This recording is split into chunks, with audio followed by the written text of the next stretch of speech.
Bismillahirrahmanirrahim. Assalamualaikum warahmatullahi wabarakatuh. Selamat siang dan salam sejahtera bagi kita semua.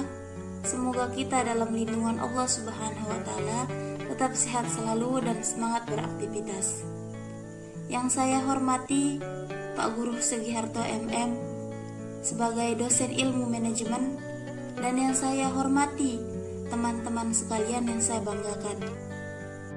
Baik, pada pertemuan kali ini kami akan mendiskusikan hasil kerja kelompok kami, yaitu tentang pertama, dasar proses pengawasan, dan yang kedua, berbagai teknik dan metode pengawasan. Baik, sebelum kita lanjut ke materi, saya akan memperkenalkan anggota kelompok kami. Saya Heni Hidayati, sekaligus moderator kelompok 6. Kelompok 6 terdiri dari 5 anggota. Yang pertama sebagai moderator, dan yang kedua pemateri, ketiga pemateri, keempat pemateri, dan yang kelima pemateri.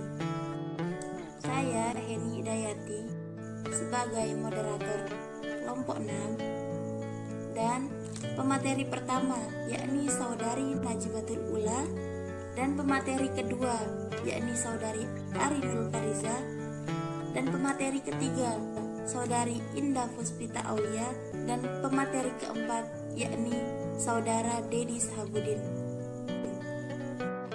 Ini waktu yang sudah kita tunggu-tunggu, yakni kita akan mulai diskusinya. Selamat mendengarkan dan selamat menonton, tetap semangat. Assalamualaikum warahmatullahi wabarakatuh. Perkenalkan, nama saya Najibatul Ula. Di sini saya sebagai pemateri pertama. Di sini saya akan menjelaskan tentang dasar-dasar proses pengawasan. Pengertian pengawasan.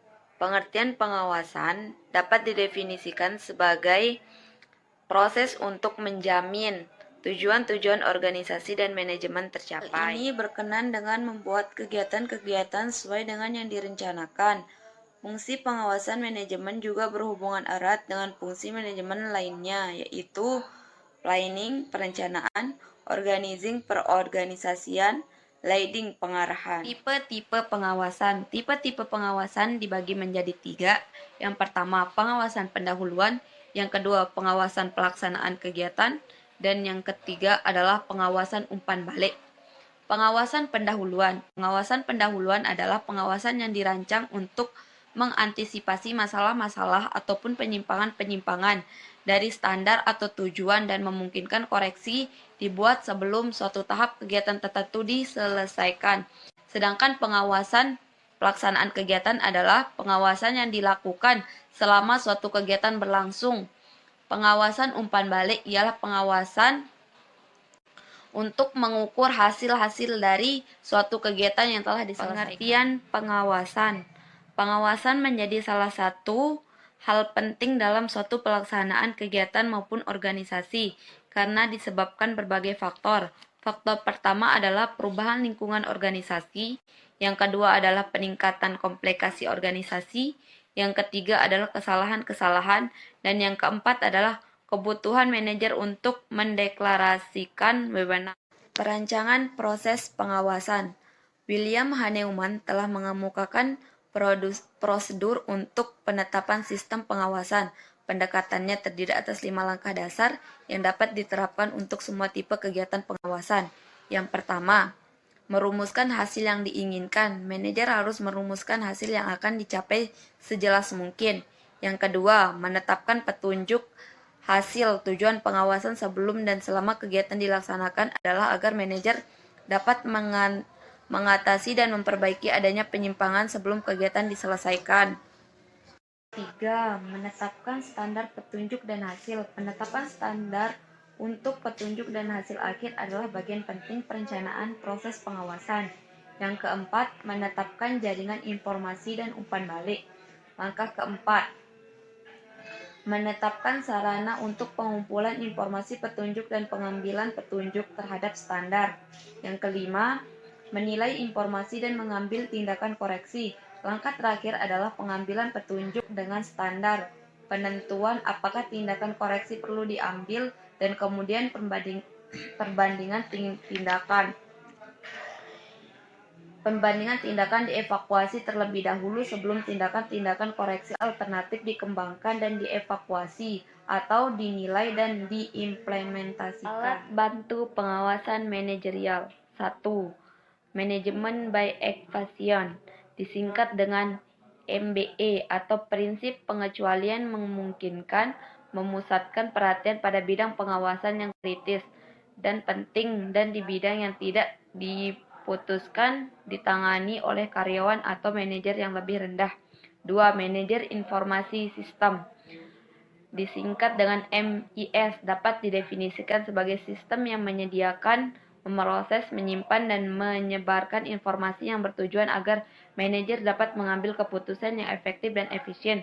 Contoh dalam menentukan target pasar produk, diperlukan data penjualan seluruh produk dan dipilih produk yang paling laku untuk dijadikan sebagai senjata utama.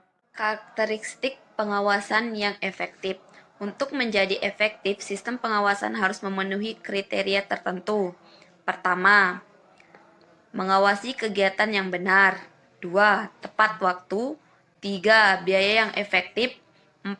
Tepat akurat. Dan 5. Dapat diterima oleh orang yang bersangkutan. Pembandingan tindakan dievakuasi terlebih dahulu sebelum tindakan-tindakan koreksi alternatif dikembangkan dan dievakuasi atau dinilai dan diimplementasikan. Alat bantu pengawasan manajerial. 1. Manajemen by Evaluation, disingkat dengan MBE atau prinsip pengecualian memungkinkan memusatkan perhatian pada bidang pengawasan yang kritis dan penting dan di bidang yang tidak diputuskan ditangani oleh karyawan atau manajer yang lebih rendah. 2. Manajer informasi sistem, disingkat dengan MIS, dapat didefinisikan sebagai sistem yang menyediakan, memproses, menyimpan, dan menyebarkan informasi yang bertujuan agar manajer dapat mengambil keputusan yang efektif dan efisien. Contoh dalam menentukan target pasar produk, diperlukan data penjualan seluruh produk dan dipilih produk yang paling laku untuk dijadikan sebagai senjata utama. Karakteristik pengawasan yang efektif. Untuk menjadi efektif, sistem pengawasan harus memenuhi kriteria tertentu. Pertama, mengawasi kegiatan yang benar. 2. Tepat waktu. 3. Biaya yang efektif. 4. Tepat akurat. Dan 5. Dapat diterima oleh orang yang bersangkutan. Tahap-tahap dalam proses pengawasan. Proses pengawasan setidaknya terdiri dari 5 tahapan. Adapun tahapan-tahapan tersebut yaitu tahap 1, penentuan standar. Standar mengandung arti sebagai suatu satuan pengukuran yang dapat dijadikan suatu patokan untuk penilaian hasil-hasil. Tujuan, sasaran, kuota, dan target pelaksanaan dapat dijadikan sebagai standar. 3 bentuk standar yang umum adalah 1. Standar fisik, meliputi kuantitas barang atau jasa, jumlah langganan, atau kualitas produk. 2. Standar moneter, yang ditunjukkan dalam rupiah. 3. Standar waktu, meliputi kecepatan produksi atau batas waktu untuk mengerjakan suatu pekerjaan.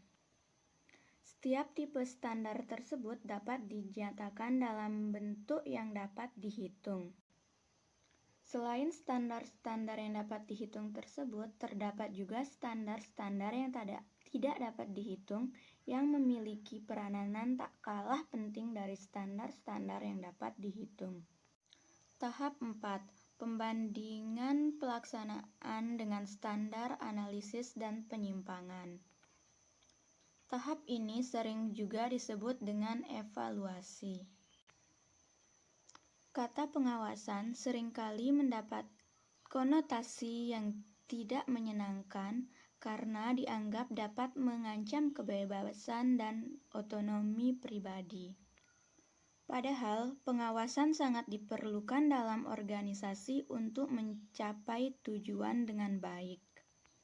Sehingga di sini tugas manajer adalah untuk menemukan keseimbangan antara pengawasan organisasi dan kebebasan pribadi. Pengawasan yang berlebihan akan menimbulkan birokrasi, terpendamnya kreativitas, dan sebagainya, dan hal ini akan merugikan untuk organisasi sendiri. Sebaliknya, pengawasan yang kurang akan menimbulkan pemborosan sumber daya dan tujuan yang akan sulit tercapai. Tahap 3. Pengukuran pelaksanaan kegiatan. Ada berbagai cara yang dapat dilakukan untuk melakukan hal ini. Adapun hal-hal tersebut yaitu yang pertama observasi, yang kedua laporan-laporan, yang ketiga metode-metode otomatis, dan yang keempat inspeksi. Tahap 2. Penentuan pengukuran pelaksanaan kegiatan. Penentuan standar adalah sia-sia apabila tidak disertai oleh berbagai cara untuk mengukur pelaksanaan kegiatan nyata. Oleh karenanya, tahap kedua dalam pengawasan adalah menentukan pelaksanaan kegiatan secara tepat.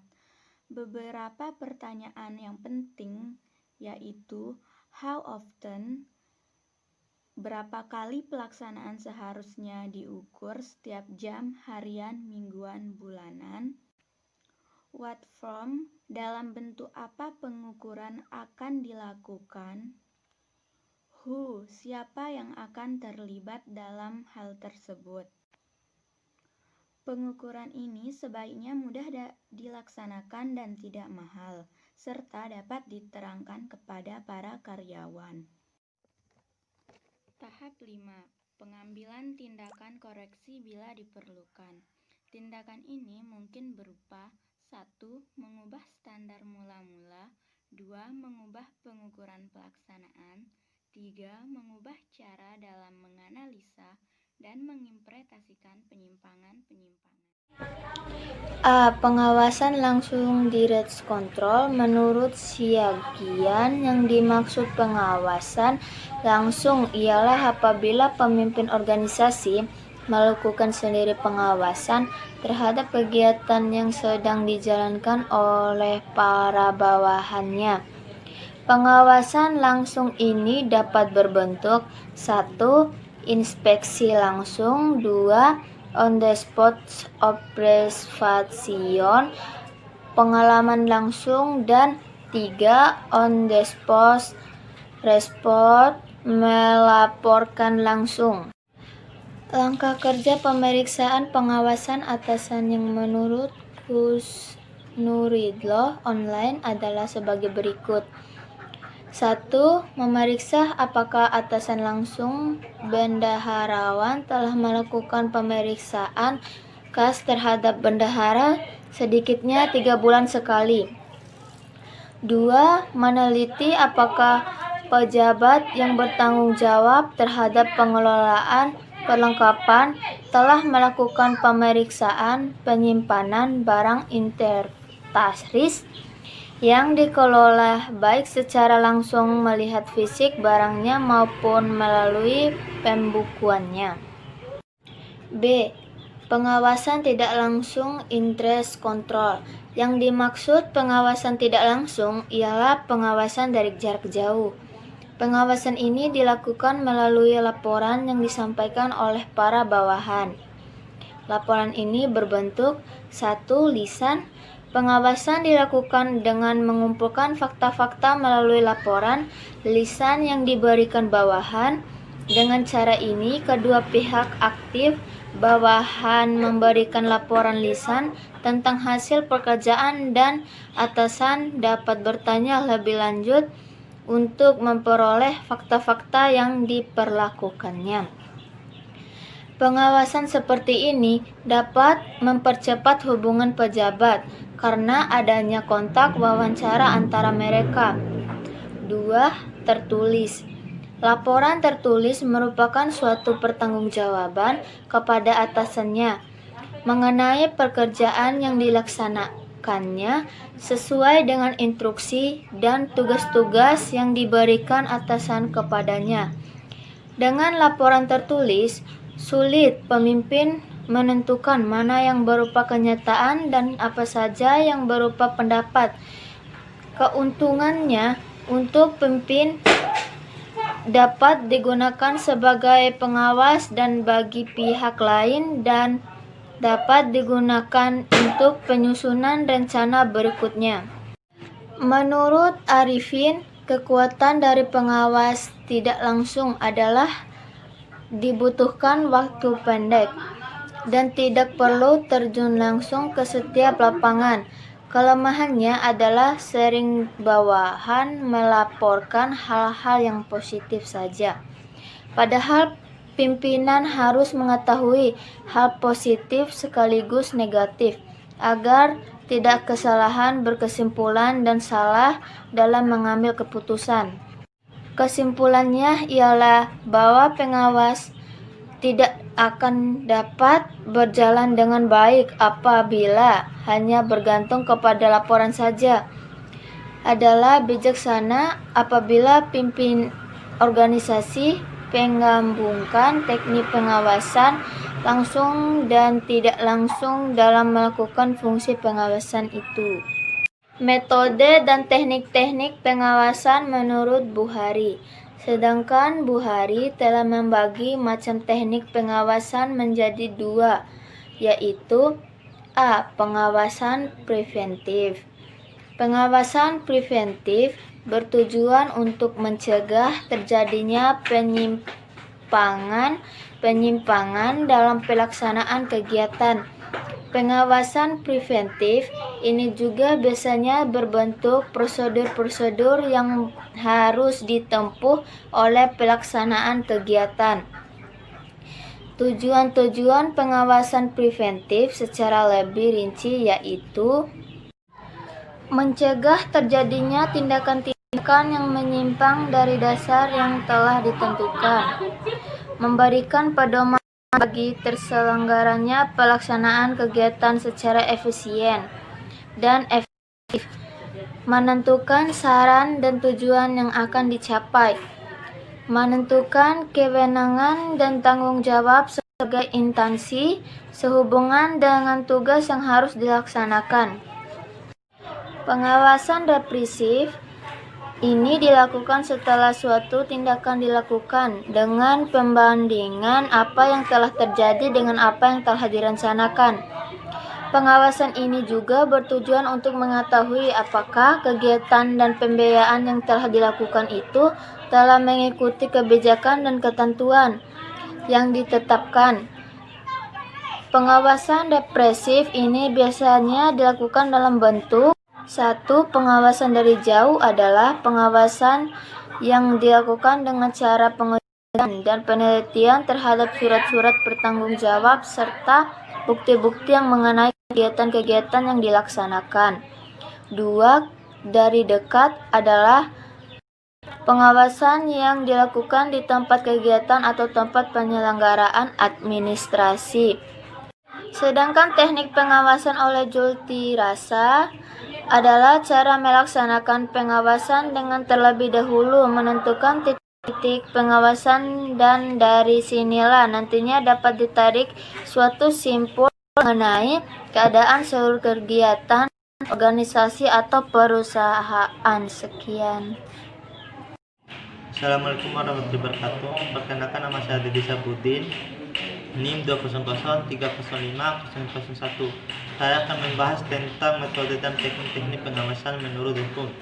Adapun metode teknik pengawasan yang dikemukakan oleh para ahli, misalnya menurut Devku 1988-126, metode pengawasan dibagi dalam dua kategori utama, yaitu metode pengawasan non kuantitatif dan metode pengawasan kuantitatif oleh manajer dan menjaga performance organisasi secara keseluruhan.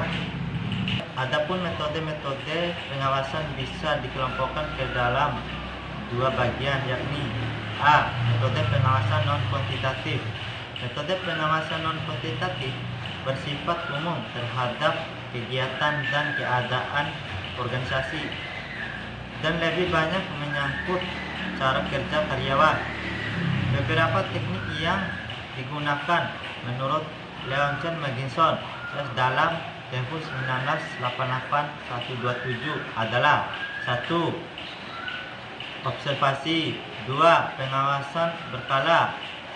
3. Laporan lisan dan tulisan. 4.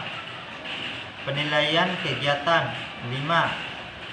Diskusi antar manajer dan karyawan. B. Metode pengawasan kuantitatif. Metode pengawasan kuantitatif bersifat lebih spesifik dengan menggunakan tinjau data kuantitatif untuk mengukur dan mengadakan penyesuaian seperlunya atas jumlah maupun kualitas barang atau jasa yang dihasilkan atau ditawarkan kepada konsumen. Beberapa teknik yang digunakan menurut Leonchen Maginson dalam Tempus 1988-127 adalah 1. Pengawasan anggaran. Anggaran dalam konteks ini adalah anggaran pendapat dan belanja. Pengawasan anggaran merupakan teknik bermanfaat angka-angka yang terdapat di dalam anggaran pendapatan dan kerja untuk tujuan pengawasan dengan membandingkan apa yang telah dicapai dalam masing-masing kategori mata anggaran selama waktu tertunda dengan angka yang sudah direncanakan dalam anggaran belanja. Maka teknik pengawasan anggaran belanja ini berkesinambungan dan mencegah masalah yang ada secara dini. 2. Pemeriksaan efektivitas manajemen. Pemeriksaan efektivitas manajemen hakikatnya adalah mempelajari keadaan organisasi serta administrasi dan manajemennya dengan melihat ke masa depan dan bisa membantu pemimpin melihat apakah kebijakan segala prosedur yang telah ditetapkan dijalankan sesuai dengan tujuan organisasi secara menyeluruh. 3. Analisis rasio. Analisis rasio pada dasarnya mempelajari hubungan antara komponen-komponen yang ada dalam laporan keuangan dalam bentuk rasio atau persentase dengan membandingkan rasio dari komponen-komponen yang ada. Administrator dan manajer bisa melihat perubahan relatif yang terjadi selama periode waktu tertentu. 4. Analisis break-even. Analisis break-even merupakan salah satu alat yang memungkinkan perusahaan memperlihatkan secara visual dan jelas hubungan antara pendapatan dan biaya yang dikeluarkan. Analisis break-even memberikan analisis dan memperlihatkan secara grafis kesinambungan pendapatan pengawasan secara langsung terhadap probabilitas perusahaan, dan analisis tersebut sungguh membantu di dalam menentukan tindakan apa yang harus diambil. 5. Tabel waktu pelaksanaan kegiatan. Tujuan utama pembuatan tabel waktu tersebut adalah untuk memungkinkan administrator dan manajer untuk menghubungkan antara berbagai bagian dan tahap kegiatan yang ada. Metode dan teknik-teknik pengawasan menurut Manulat 1992-178 membaginya dalam 4 cara pengumpulan fakta, yaitu peninjauan pribadi, intervisiel atau lisan, laporan tertulis, serta laporan dan pengawasan kepada hal-hal yang bersifat istimewa, sedangkan langsung dan pengawasan tidak langsung.